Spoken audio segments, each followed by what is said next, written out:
Am I the a-hole stories? Am I the a-hole for telling my parents I have no positive memories with them? Yesterday my friend came over. We have been friends for 5 years now and we were talking about some fun things we did in school. Our school is on a huge piece of land, and we found some planks and built a huge fort with a lot of our friends, and it was our secret paradise where we would sleep during breaks or just chat a lot. We talked for hours about memories. It was just like, you remember when? It was a nice trip down memory lane. My parents were pretty happy and they wanted to do the same thing, but I honestly couldn't think of one positive memory I had with them.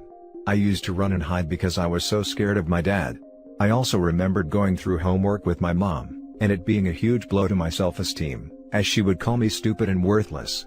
I remembered trying to unplug my dad's Mac charger and getting electrocuted, but the charger got spoilt and I was punished for spoiling the charger since it was expensive.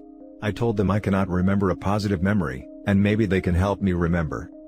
They talked about teaching me how to write, but that was a negative memory to me since I was basically being threatened throughout the process. They mentioned playing pranks, like pretending they were angry at me, but that was negative to me because I was just scared. They called me unappreciative, and said that they were sorry they could not make me happy, condescendingly. Now I am wondering if I was the a-hole. I am not saying I needed expensive vacations to have positive memories or anything like that. I had positive memories in science class, and I have positive memories of my older sister carrying me on her shoulders when I was little, but all I remember is being scared of what my parents would do to me, to the point I even flinch when someone give me a high five. I remember my friends asking me why I'm scared of a high five, when I flinch when they are going to high five me. I asked my sister if she has good memories with our parents, and she said she does, but she has more bad than good ones with our parents. She also mentioned that she only remembered them because of random things, like seeing the Nokia logo reminded her of our parents setting up her first phone, and when she heard some Daft Punk songs it reminded her of us in the car going to visit our grandma. Now for the top comments. Not the a-hole. They don't like to be faced with their own failure as parents, but that doesn't mean you needed to fabricate some happy memories to appease their egos. Exactly. Not the a-hole. They cared more about a charger than you, no wonder you have no fond memories. Also, parents shouldn't fake being angry to a child, that isn't funny whatsoever. Not the a-hole. What would you be supposed to do? Invent some positive memories? I'm sorry you had such a bad experience with your parents. Not the a-hole. It's better for you in the long run to be aware of your parents' bad behavior, so you don't repeat it in your adult life. Not just if you have kids, but with friends, relationships, etc. Fair play to you for having the balls to call them out, when I presume you still keep a relationship with them and knew you'd probably get backlash. Side note. My parents weren't the greatest either. I had it out with my mom a couple of years ago. I basically confronted her and said you really screwed up and I'm an adult now, and we can either make positive memories from now on, or you can get out of my life. We actually have a much better relationship for it. My dad, unfortunately, is a lost cause and will never change, so I just pretend everything's normal and keep a safe distance from him. Unless he comes into my home and starts acting up, then he's immediately kicked out. I wouldn't have had the balls to do that now, if I had never stood up to my parents and called them out on their crap. So no, you're not an a-hole. Not the a-hole, and I'm so sorry you feel so scared of them. I hope you have someone you can trust and confide in about how you are feeling.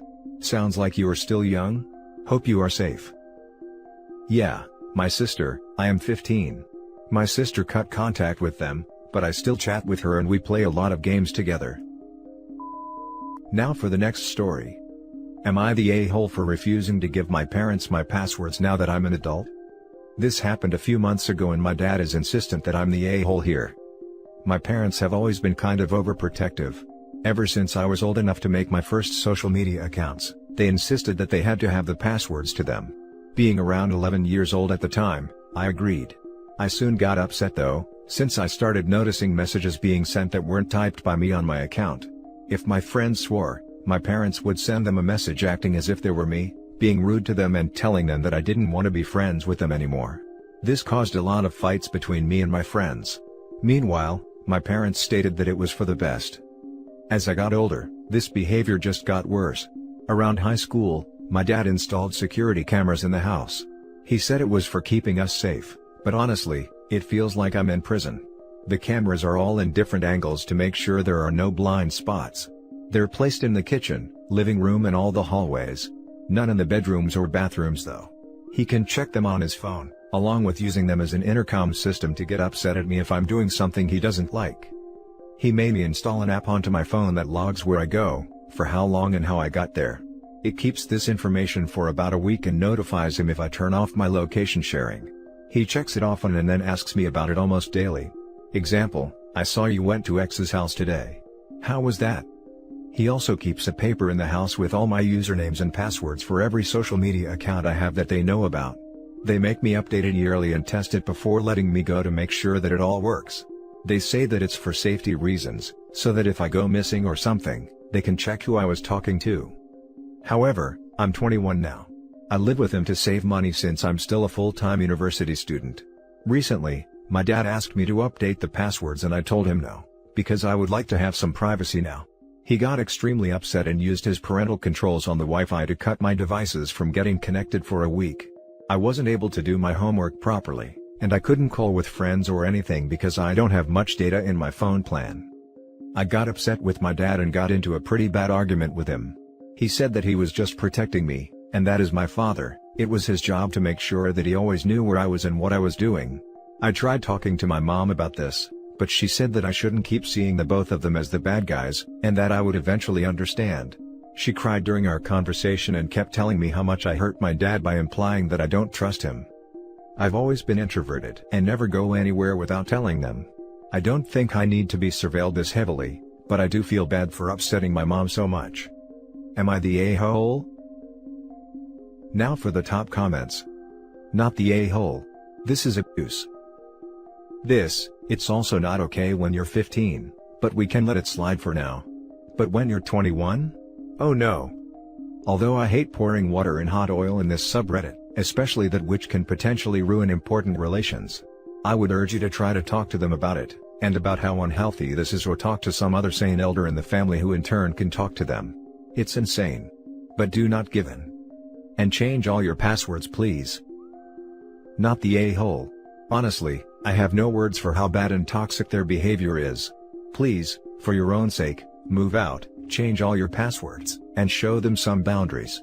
This is not a healthy relationship and you are a grown adult. Don't tolerate this anymore. Not the a-hole. I've worked in domestic mistreatment homes before, and they would absolutely take you in for a few months while you figure things out. This is toxic and harmful, even if good intentions are in play. No parent should be that controlling of their child, especially once you get old enough to be an adult. I didn't know that that was an option for me.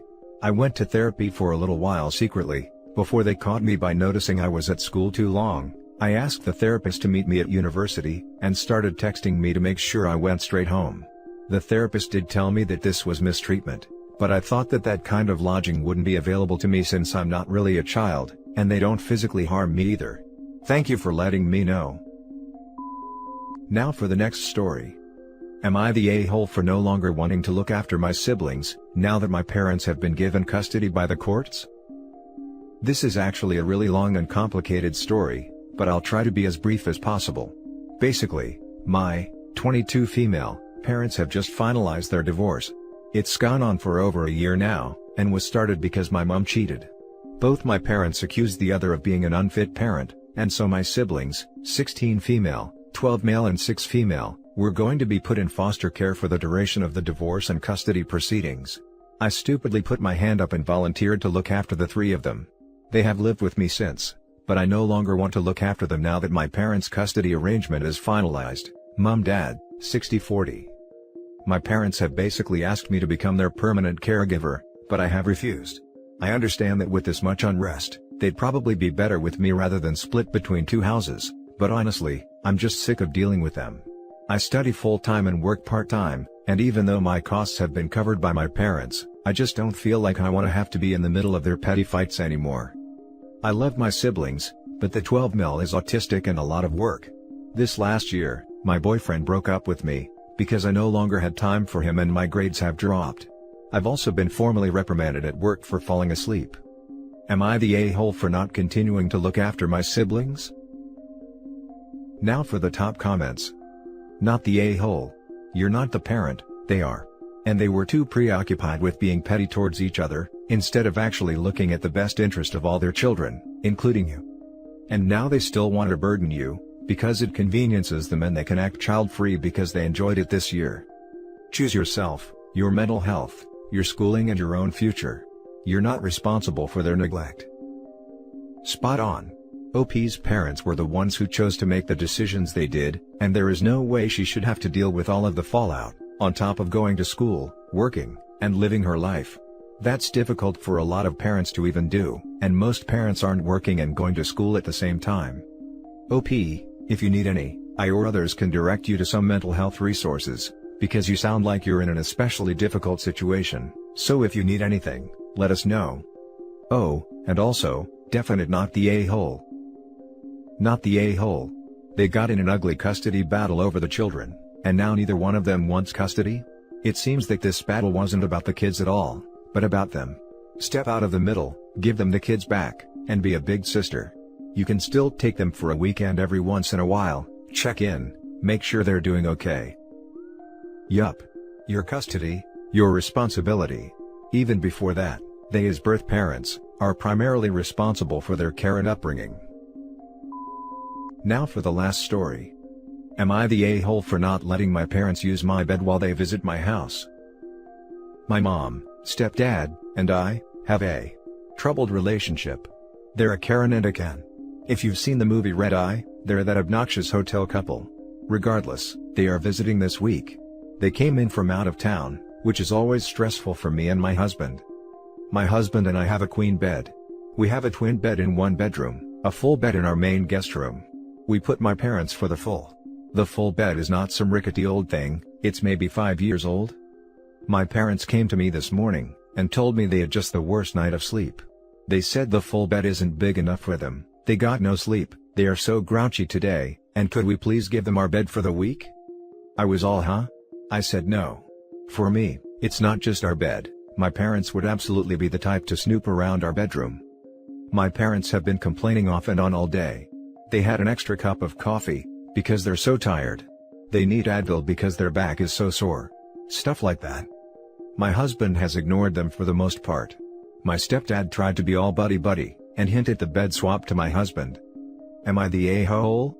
Should I give my parents my bed? Edited to add, they are larger people. Not sure if this makes a difference. Now for the top comments. Not the a-hole. This is your house and your bed. I'm sure they don't offer you their bed when you visit. They shouldn't expect you to, but they are obviously entitled. Tell them they have 3 choices. 1. Deal with the full-size bed. 2. One of them sleeps in the full and the other in the twin. 3. They pay for a hotel room. Of course, number 4 would be that they never bring their entitlement to your doorstep again. I'm about to suggest number 2 the next time they complain. Or offer to get a queen-size inflatable mattress, that'll end the conversation really quickly. Haha. I don't want to offer that in fear they'll say yes. Not the a-hole. They said the full bed isn't big enough for them, they got no sleep, they are so grouchy today, and could we please give them our bed for the week? Oh, you know what? I just read how sleeping on a nice, hard floor is supposed to do wonders for your back and leave you feeling refreshed and rejuvenated. Let me help get you set up. Haha. I love it. Should I give my parents my bed? Hell no. You should give them the number. Hotel. You are not the a-hole here at all, but they certainly are, for acting this way. Edit to add, based on your edit, my opinion doesn't change. You have 2 beds available, they can sleep separately, make do together, or go to a hotel. There is no circumstance in which it is acceptable to ask your host for their bed. Period. When you visit family, you make do with the accommodations provided and are thankful for not having to have a hotel room. You swallow your words about lost sleep, or aches and pains the bed causes. Hubs and I once shared the guest room at my Grammy's house, which has an absolutely intolerable bed. For a week. And we're grateful to be able to wake up on the farm instead of a hotel. And that's it for this video guys. If you have thoughts to share, leave a comment below. Don't forget to hit like and subscribe if you like this content. I'll catch you in the next one. Good day everyone.